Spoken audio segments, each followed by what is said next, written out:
আজকের গল্প পার্বতী মোদকের লেখা আমার বাড়ি। বিয়ে হয়েছে গত মাসে, এই 1 বছর পূর্ণ হলো। আর 1 বছরে এই প্রথম আমি একা একা বাড়ি গেলাম। এর আগে যতবার গেছি হয় বরের সঙ্গে অথবা শ্বশুরমশাই দিয়ে গেছেন। বেশ কয়েকবার আমার বাবা এসেও নিয়ে গেছে।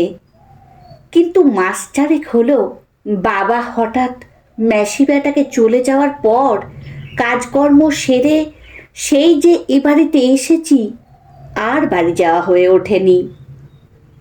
আসলে কদিন ধরেই মায়ের শরীরটা ভালো যাচ্ছিল না। ফোনে 4 বেলা খোঁজ নিচ্ছিলাম ঠিকই, কিন্তু মনটা খুব আনচান করছিল। আমার এই অস্থিরতা লক্ষ্য করে শাশুড়ি মা আগের রাতে বললেন, বুঝলে বৌমা, তুমি কালকেই বাড়ি চলে যাও। মায়ের শরীর এতটা খারাপ, এই সময় তুমি তো মেয়ে, তোমার যাওয়া দরকার, সেবা যত্ন করা দরকার। মেয়ে হিসেবে তোমার একটা কর্তব্য আছে। আর এই অসময়ে আমাদেরও উচিত তোমাকে বাড়ি পাঠিয়ে দেওয়া। বর অফিস থেকে ফিরলে ওকে বললাম, কাল একটু বাড়ি যাব বুঝলে, মায়ের শরীর বেশ খারাপ হয়েছে। এখানকার মাও বলল ঘুরে আসতে। তুমি অফিস যাওয়ার পথে আমাকে একটু ছেড়ে দেবে? উত্তরে আমার স্বামী বলল, অবশ্যই যাবে। আর শুধু দেখতে গিয়ে তো লাভ নেই, কদিন থেকে আসার মতো প্রিপারেশন নিয়েই যাও। একেবারে মাকে সুস্থ করে তবে ফিরবে, এবারে চিন্তা করতে হবে না। তুমি তাহলে অফিস যাওয়ার সময় আমাকে নামিয়ে দিও কিন্তু। আমার স্বামী বলল, কেন? যতটুকু জানি তুমি বিয়ের আগে একা একাই স্কুল কলেজ করেছো, এখানেও টুকটাক বেরো মাঝে মধ্যে, তাহলে নিজের বাড়ি যাবে, প্রত্যেকবার সঙ্গে কাউকে নিতে হবে কেন? তোমার মা বাবা, তোমার বাড়ি, তুমি যখন ইচ্ছে যাবে আসবে, তাদের দেখাশোনা করবে, বিপদে আপদে পাশে থাকবে, এটাই তো স্বাভাবিক। কাল তুমি একাই যাবে। সেই মতো আমি বাড়ি ঢুকলাম। আগে থেকে খবর দিয়ে আসিনি, ভাবলাম একেবারে গিয়ে মাকে চমকে দেব। বেলা তখন 10টা মতো হবে। বেল বাজাতেই বৌদি এসে দরজা খুলে দিল। আমার একমাত্র দাদার বউ, সে তো আমাকে দেখেই এক মুখ হেসে বলল, আরে আরে বুনি যে, এসো এসো। আমি হেসে ভেতরে ঢুকে এলাম। দেখলাম বৌদি দরজায় দাঁড়িয়েই আছে। আমি বললাম, ও বৌদি, দাঁড়িয়ে আছো কেন? গেট বন্ধ করে ভেতরে এসো। বৌদি অবাক হয়ে বলল, সৌরভ আসবে তো, বোধহয় গাড়িটা পার্ক করছে, সেই জন্য অপেক্ষা করছি। না গো, এবার আমি একাই এসেছি। হঠাৎই বৌদি কেমন যেন মিইয়ে গেল। আমার হাতের ট্রলিটার দিকে একবার তাকিয়ে শুধু বলল, ও, বাড়িতে সব ঠিকঠাক আছে তো? শ্বশুর শাশুড়ি সব ভালো? সৌরভ ঠিক আছে? আমি একটু অন্যমনস্ক হয়ে বললাম, হ্যাঁ হ্যাঁ, সব ওকে। আসলে আমি ততক্ষণে মায়ের সঙ্গে দেখা করব বলে ছটফট করছিলাম। মায়ের ঘরে গিয়ে দেখি মা কলা আর ডিম সেদ্ধ খাচ্ছে বিছানায় বসে, চুল উস্কো খুস্কো, চোখগুলো কোটরে বসে গেছে, বেশ রোগা হয়ে গেছে। বাবা থাকতে ডবডবে করে সিঁদুর পরতো মা, সাদা সিঁথিতে। এই প্রথম মাকে দেখে বুকটা কেমন হু হু করে উঠল। মনে মনে ভাবলাম, কদিন একটু যত্ন করতে হবে। আমি মা বলে ছুটে গিয়ে গলা জড়িয়ে ধরলাম। মা হেসে বলল, কখন এলি রে? সব খবর ভালো তো? তারপর আমার ওপর দিয়ে উকি ঝুঁকি দিচ্ছে দেখে জিজ্ঞাসা করলাম, কি হয়েছে, কাকে খুঁজছো? মা উদ্বিগ্ন হয়ে বলল, হ্যাঁ রে, সৌরভ কই? হাত পা ধুচ্ছে নাকি?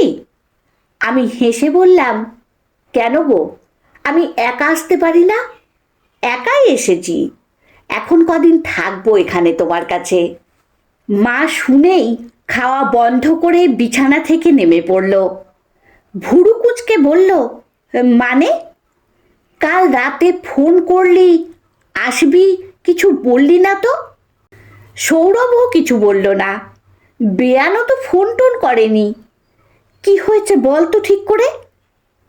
তারপর আমার উত্তরের অপেক্ষা না করেই আমাকে ঠেলে দিয়ে বাইরে এলো।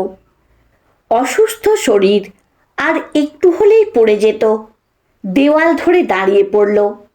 বারান্দায় রাখা আমার বড় ট্রলিটার দিকে তাকিয়ে যেন চমকে উঠল মা।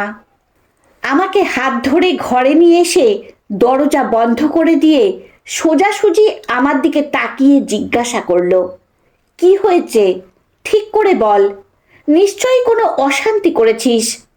তুই একা এসেছিস দেখেই আমার সন্দেহ হয়েছিল। ফোন কর সৌরভকে, এক্ষুনি আমি কথা বলবো। আমি বললাম, কেন মা, আমি নিজের বাড়িতে আসতে পারি না? ইচ্ছে হলে কটা দিন থাকতে পারি না?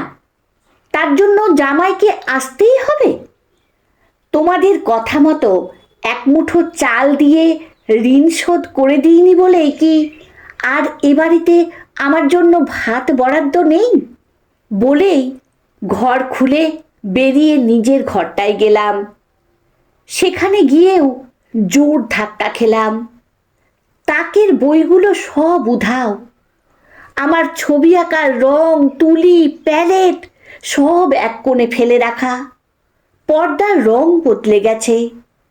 আমার শখের ছবিগুলো দেওয়ালে নেই। যখন অবাক হয়ে দেখছি, তখন বৌদি ঢুকলো আমার ঘরে, হাতে বিছানার চাদর নিয়ে। সেটা খাটে বিছিয়ে দিতে দিতে বলল, তুই চলে যাওয়ার পর ঘরটা এমনিই পড়ে থাকে। আমি রিপেয়ার করে একটা পার্লার করব ভাবছি। সারা দিন তো বাড়িতেই থাকি, কাজটা জানি যখন, কাজে লাগাবো না কেন বল? তাই ঘরটা নতুন করে ডেকোরেট করাবো। আর তোর বইগুলো না, আমি পেপার নিতে আসে ওকে দিয়ে দিয়েছি। তুই তো এখন পাক্কা গিন্নি, তোর আর কি কাজে লাগবে এখন? বৌদি চলে যেতে আমি রং তুলিগুলো নেড়ে চেড়ে দেখলাম। হাতে তৈরি পেনদানিটা ঝেড়ে ঝুড়ে বের করলাম। দেওয়ালগুলোতেও হাত বোলালাম। বোলপুর থেকে কেনা উইন্ড বেলটায় টুংটাং করলাম। বাঁশিটায় ফুঁ দিলাম। পর্দাগুলো উড়ে উড়ে এসে যেন বলছে, এ বাড়িতে আর কিছু আমার হয়ে নেই, আমার জন্য নেই। শুধু অতিথির মতো আসা যাওয়া ছাড়া অবশিষ্ট কিচ্ছু আর পড়ে নেই। দুদিনের বেশি থাকলে এ বাড়ির লোকজন বেজার হবে, দুশ্চিন্তা করবে। কি হলো, কেন এলো, কেন থাকছে, কতদিন থাকবে, এই সব ভাবতে ভাবতেই বরমশাইয়ের ফোন। আমি বললাম, কালকেই বাড়ি চলে যাব, মা এখন বেশ ভালোই আছে। সে বলল, গেছো যখন দুদিন থেকেই এসো না, মনটা ভালো লাগবে, আমি গিয়ে নিয়ে আসবো ক্ষণ। কিন্তু আমি পরদিন সকালেই তৈরি হয়ে বেরিয়ে পড়লাম। আসার সময় মাকে বলে এলাম, ও বাড়ি যাচ্ছি মা, এ বাড়িতে কালে ভদ্রে আসাই ভালো, তাতে জামাই আদর পাওয়া যায়। মা শুধু বলল, ছেলের বউ হয়ে গেলে মায়েরা পরাধীন হয়ে যায় রে। তার উপর স্বামী নেই, ছেলে ছেলের বউয়ের হাত তোলার মধ্যে থাকতে হয়। তখন মেয়ে জামাই দুদিনের জন্য আসবে, থাকবে, আনন্দ করে চলে যাবে, এতেই সুখ, এতেই শান্তি। ঢাউস ট্রলি নিয়ে একা মেয়ে এলে বুক কাঁপে রে সব মায়েরই। কোনো মাই চায় না তার মেয়ে তার বাড়িতে থাকতে এসে দুটো কথা শুনুক, চোখের জল ফেলুক। মেয়ের মা হও, বুঝতে পারবে কত জ্বালা। সঙ্গে সঙ্গে ভেতর থেকে বৌদির ডাক শুনতে পেলাম। মাকে ডাকছে স্নান সেরে নিয়ে বাথরুম খালি করে দেওয়ার জন্য। বুঝলাম মাও এখন নিরুপায়। রাতে খেতে বসে যথারীতি সবাই গল্পগুজব করছে। স্বাভাবিকভাবে আমি মনমরা। কাজ করতে হয়, করে যাচ্ছি। এমন সময় শ্বশুরমশাই বলে উঠলেন, মাটনটা কে রান্না করেছে আজ? ভালো হয়নি। এমনিই কষ্ট হচ্ছিল, সরাসরি ভালো হয়নি শুনে আমার কান্না পেয়ে গেল। আমার চোখের কোলে জল লক্ষ্য করে শ্বশুরমশাই আমাকে ডেকে মাথায় হাত বুলিয়ে বললেন, মন খারাপ কেন মা লক্ষ্মীর? ভালো হয়নি মানে কি সব সময় খারাপ হয়েছে বোঝায়? আরে আমি বলছি শুধু ভালো হয়নি, দুর্দান্ত হয়েছে। বর খেতে খেতেই ইশারা করে বলল, জাস্ট সুপার।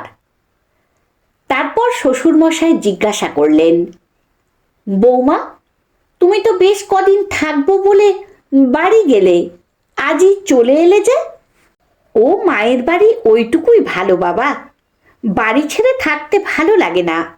চিন্তা হয় তোমরা কি করছো, কি খাচ্ছ, গাছগুলো জল পেল কিনা, শাড়িগুলোই বা কে তুলল, মায়ের প্রেশারের ওষুধ খাওয়া হয়েছে তো, তোমার ছেলের সময়ে ঘুম ভাঙল কিনা।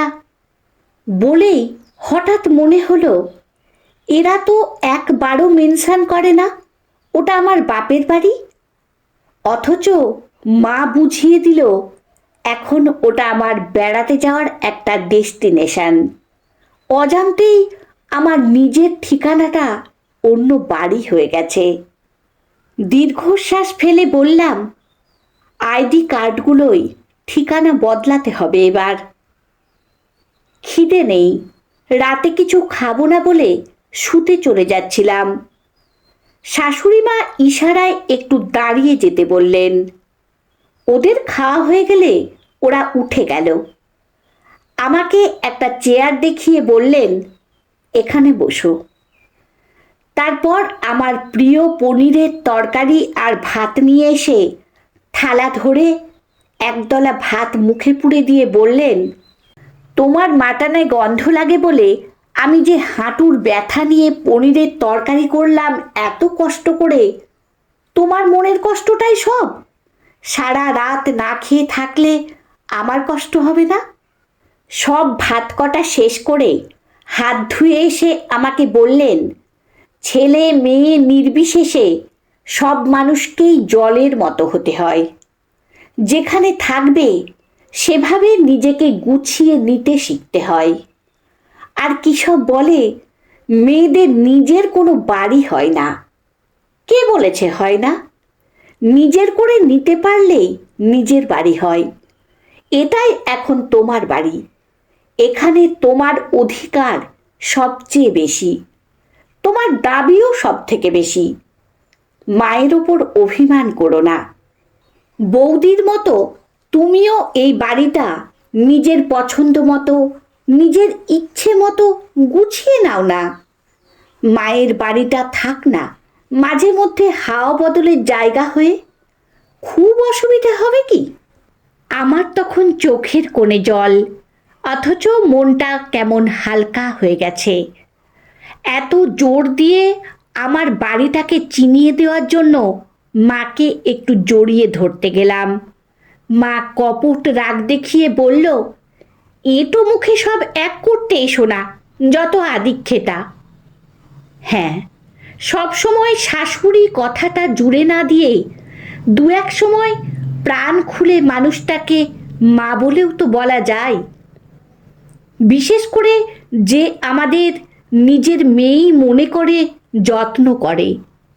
আমরা বলি মেয়েদের নিজের বাড়ি হয় না, কিন্তু মেয়েরাও যদি একটু চেষ্টা করে, তাদের যদি একটু সাপোর্ট দেওয়া যায়, তারাও কিন্তু ছোট থেকে বড় হয়ে ওঠা নিজের বাড়িটাকে ছেড়ে এসে পরের বাড়িটাকেও নিজের বাড়ি তৈরি করে নিতে পারে।